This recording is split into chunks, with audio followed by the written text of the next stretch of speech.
BFM Business, Good Morning Business, l'interview. Et à 8h19, c'est un nouveau visage dans le paysage syndical français, celui de Frédéric Souillot, secrétaire général de Force Ouvrière. Merci beaucoup d'être avec nous pour le petit déjeuner. Bon, je n'ai pas de café à vous proposer, mais vous aurez un déjeuner, j'imagine, plus copieux à l'Élysée tout à l'heure où vous vous rendez. Vous y allez dans quel état d'esprit à l'Élysée? Qu'est-ce que vous attendez de cette rencontre avec le président? Alors, je ne peux pas dire que j'en attends quelque chose. Depuis qu'il est élu président de la République, les organisations syndicales, dont la mienne, avaient demandé ce rendez-vous. Aujourd'hui, que ce rendez-vous tombe avant la période de réserve et juste avant le premier tour des législatives, on sent qu'il y a un petit peu de communication, mais moi je vais y aller pour expliquer les choses. Mais vous y allez parce que M. Martinez, à la CGT, n'y va pas. Chacun fait ce qu'il veut pour son organisation. On avait demandé un rendez-vous. On peut avoir du questionnement sur la date, mais on a demandé ce rendez-vous, on nous l'accorde, on y va. Bon, il y a beaucoup de sujets sur la table. On va commencer quand même par la question des salaires et du pouvoir d'achat, parce qu'on le voit bien aujourd'hui, c'est la préoccupation principale des Français. Il faut dire que le gouverneur de la Banque de France, qu'on recevait il y a une demi-heure, nous a confirmé, la BCE prévoit une inflation en Europe de 6,8% pour cette année. C'est énorme, c'est du jamais vu depuis longtemps. Comment on fait pour effectivement compenser cette inflation pour les salariés? Est-ce que on fait comme le gouvernement, c'est-à-dire on donne des compensations, des chèques alimentaires, des chèques pouvoir d'achat qui va être distribué en septembre, ou est-ce qu'on procède à une augmentation générale des salaires? Qu'est-ce que vous en pensez? Alors le gouvernement, il a la main sur une augmentation générale du salaire, c'est le SMIC. Ouais. Il a dit qu'il allait l'augmenter. Oui, il a dit qu'il allait l'augmenter, mais depuis des années, on demande au gouvernement un coup de pouce au SMIC pour... Justement, l'inflation, elle s'envole maintenant, mais l'année dernière, on en avait déjà les prémices, juillet-août, c'était le retour du confinement et de tout ce qui allait avec. Donc nous, on dit augmentation du SMIC, 200 €. On passe le SMIC de 1300 à 1500. Mais le président de la République était presque d'accord avec nous, parce que sa prime d'activité de 150 € après l'épisode Gilets jaunes, il a bien mis le SMIC à un nouveau montant. Mais la différence, c'est que la prime d'activité, elle est payée par l'État, alors que le SMIC, il est payé par les entreprises. La prime d'activité, elle est payée par l'État? Ah oui? Par nos systèmes de protection sociale. Oui. Oui. Donc l'État, c'est nous tous. Elle est payée collectivement, elle n'est pas payée par les entrepreneurs. Voilà. Oui, mais aujourd'hui, les mêmes entrepreneurs ont droit à des allègements de cotisations et des aides publiques, sans contrepartie.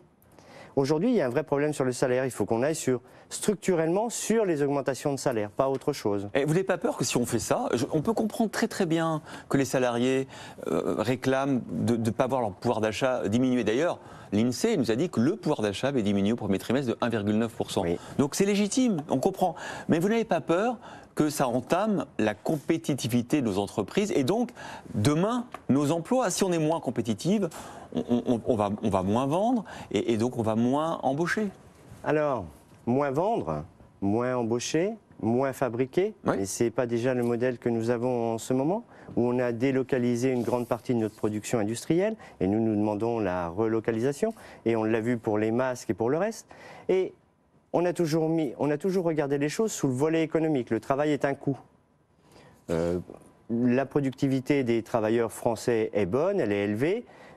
Tous les pays autour de nous augmentent aussi les salaires. Alors évidemment, par rapport à la Chine qui a un peu de problèmes industriels avec un confinement total et fermeture totale, compétitivité, ce n'est pas que sur les salaires qu'on peut travailler. Et quand vous me parlez de compétitivité, je crois que les dividendes de nos entreprises du CAC 40 n'ont pas été en baisse, plutôt en hausse. Ils ont fait une très bonne année 2021. Et qui suivaient de très bonnes années. Eh bien, le partage des richesses par le salaire et les augmentations de salaire, et on ne nuira pas à la compétitivité avec cela. Mais c'est vrai que, Frédéric Souillot, il y a un problème de partage de la valeur ajoutée et que tout le monde s'accorde pour ça. La question après, c'est comment on le répartit mieux? Est-ce que c'est des hausses généralisées de salaire qui risquent quand même, quoi qu'on dise, d'entamer notre compétitivité? Ou est-ce que c'est une forme d'intéressement, par exemple le dividende salarié dont parle le gouvernement? Est-ce que c'est plus d'intéressement pour les entreprises qui gagnent de l'argent, pour les salariés des entreprises qui gagnent de l'argent? Est-ce qu'il ne faut pas avoir un traitement différencié pour être sûr qu'effectivement, les salariés qui sont des entreprises performantes gagnent plus d'argent, mais peut-être pas les autres? Et pourquoi pas les autres? Sur le SMIC, que vous soyez dans une entreprise performante ou dans une autre, Ben, le SMIC, c'est le salaire minimum. Ouais. Donc, il n'y a pas de sujet. Et quand on augmente les salaires, on garantit aussi notre système de protection sociale avec les cotisations patronales et les cotisations salariales. D'ailleurs, depuis hier, on nous dit que l'assurance chômage, on serait à l'équilibre parce qu'il y a eu des emplois de créés, donc des cotisations de versées et tout cela. Donc, si on regarde les choses complètement, augmenter les salaires, c'est aussi maintenir notre système de protection sociale. Donc, au bout du bout, s'il n'est plus en déficit, l'État ne pourra pas dire je dois remettre la main à la poche. C'est un peu l'argument aussi qu'évoque Jean-Luc Mélenchon dans son programme. Il dit je vais dépenser 250 milliards, mais ça va rapporter 260. Bon, le gouverneur de la Banque de France n'était pas trop d'accord avec lui tout à l'heure. Encore une question évidemment sur les retraites, la réforme des retraites. Donc, le président a un peu temporisé, c'est plus septembre, mais c'est 2023. Il nous dit est-ce que vous êtes d'accord pour qu'au moins on ouvre ce dossier et ce débat sur les retraites? Alors je suis d'accord pour que on ne se serve pas de la retraite pour faire de l'électoralisme. L'étendard des 65 ans pour essayer de récupérer quelques voix ici ou là juste avant les élections présidentielles. Après, remettre ça sur la table en nous disant ce sera la mère des réformes. C'était déjà la mère des réformes sur la retraite par points. Et on nous dit, mais il faut reculer l'âge de départ. Alors il se trouve que là, toutes les organisations syndicales confédérées sont toutes contre un recul de l'âge de départ à la retraite. Les Français, dans les sondages, à 76% sont aussi contre. Est-ce que vous seriez d'accord pour la prorogation de la continuation de la loi Touraine où on augmente des trimestres régulièrement en fonction des besoins d'équilibre du système?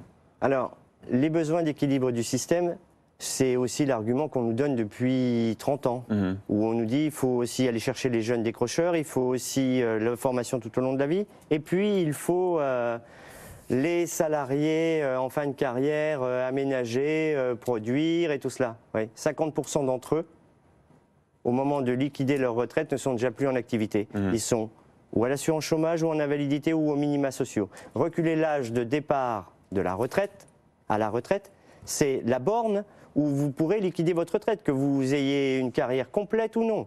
Ben, si on le recule, ces gens-là, on les laisse un an de plus en invalidité, on les laisse un an de plus aux minima sociaux, ou on laisse les employeurs faire des ruptures conventionnelles à 58 ans pour leur dire « bon ben allez à l'assurance chômage, c'est mieux que chez moi ».